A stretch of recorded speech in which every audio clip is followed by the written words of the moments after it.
کہا گیا کہ عشر اخیرہ کے جتنے تاخیراتیں ہیں 21، 23، 25، 27، 29، ان میں سے ہر ایک میں احتمال ہے کہ یہ شب قدر ہو سکتی ہے۔ البتہ ایک رات میں خصوصی طور پر حضور اقدس صلی اللہ علیہ وسلم کو بتایا گیا، آپ کو یہ بتایا گیا کہ خواب میں انبیاء کرام کا خواب بھی وہی ہوتا ہے۔ خواب میں بتایا گیا کہ شب قدر اس رات ہوگی جس رات آپ پانی اور کیچڑ میں سجدہ کریں گے، پانی اور کیچڑ میں سجدہ کریں گے۔ یہ آپ نے صبح کے وقت میں یہ بات صحابہ کرام کو بتائی۔ اس وقت تک آسمان پر کہیں کوئی بارش کے بادل کے آثار نہیں تھے، لیکن شام ہوتے ہی بادل چھا گئے اور پھر بارش ہوئی، اور رات میں بارش ہوئی، اور نبی کریم صلی اللہ علیہ وسلم نے جب سجدہ فرمایا نماز کے لیے تو پیشانی پر کیچڑ اور پانی لگا ہوا تھا۔ یہ 21ویں شب تھی جو آج آنے والی ہے، یہ رمضان کی 21ویں شب تھی، جس کے اندر کے حضور اقدس صلی اللہ علیہ وسلم کو بتایا گیا تھا کہ یہ شب قدر ہے۔ لیکن ہر سال ہونا ضروری نہیں کہ 21ویں شب میں ہی ہو، کبھی 21 میں ہو جاتی ہے، کبھی 23 میں ہو جاتی ہے، کبھی 25 میں ہو جاتی ہے، کبھی 27 میں ہو جاتی ہے۔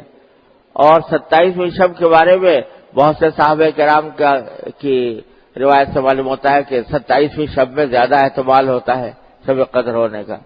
لیکن بہرحال بھائی پانچوں کی پانچوں راتیں جو ہیں وہ شب قدر کے احتمال سے خالی نہیں ہیں، اور ان میں احتمال ہے شب قدر ہونے کا، لہذا ان کی قدر پہچاننی چاہیے اور پانچوں راتوں کے اندر عبادت کا اہتمام کرنا چاہیے۔ اب ہمارے ہاں ایک بڑی خرابی یہ ہو گئی ہے کہ شب قدر کا جو اصل کام تھا وہ چھوڑ کر لوگ تقریبات میں لگ جاتے ہیں۔ شب قدر کی تقریب ہو رہی ہے، جلسے ہو رہے ہیں، تقریریں کی جا رہی ہیں، اور جلسوں کے اندر تقریروں کے اندر کھانے پینے کا اہتمام ہو رہا ہے، دیگیں چڑھ رہی ہیں، درخزار خوان بچھ رہے ہیں، لوگوں کے شاعری کا انتظام کیا جا رہا ہے، اور سارا وقت جو ہے وہ اسی انتظامات کے نظر ہو گیا۔ جلسے کا انتظامات، تقریر کے انتظامات اور کھانے پینے کے انتظامات اسی میں نظر ہو گیا۔ ارے اللہ کے بندو، یہ شب قدر تو اس کام کے لیے تھی کہ بندہ اپنے اللہ سے تنہائی میں رابطہ قائم کرے، وہ ہو اور اس کا اللہ ہو، تیسرا کوئی بیچ میں حائل نہ ہو، اس کام کے لیے۔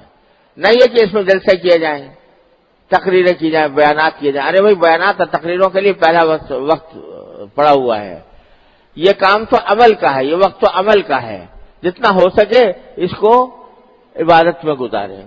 عبادت کیا کریں؟ عبادت جو ان راتوں میں مصرون ہے اور جو جس سے انشاءاللہ تعالی اجر و ثواب کی بڑی توقع ہے، وہ 4 کام ہیں۔ ایک، نفلیں،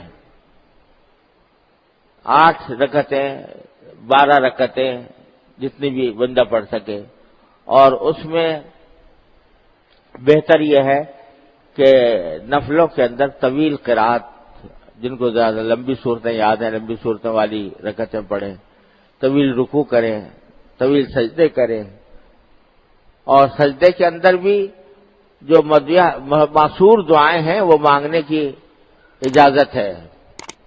جو معصور دعائیں ہیں، قرآن کی دعائیں ہیں، یہ نبی کریم صلی اللہ علیہ وسلم جو دعائیں منقول ہیں، مناجات مقبول وغیرہ میں جو چھپی ہوئی ہے، وہ کی جا سکتی ہے سجدے کی حالت میں۔ حدیث میں رسول کریم صلی اللہ علیہ وسلم کا ارشاد ہے کہ بندہ اپنے پروردگار سے کسی وقت اتنا قریب نہیں ہوتا جتنا سجدے کی حالت میں ہوتا ہے، لہذا جب سجدے کی حالت میں ہو تو کثرت سے دعا کیا کرو۔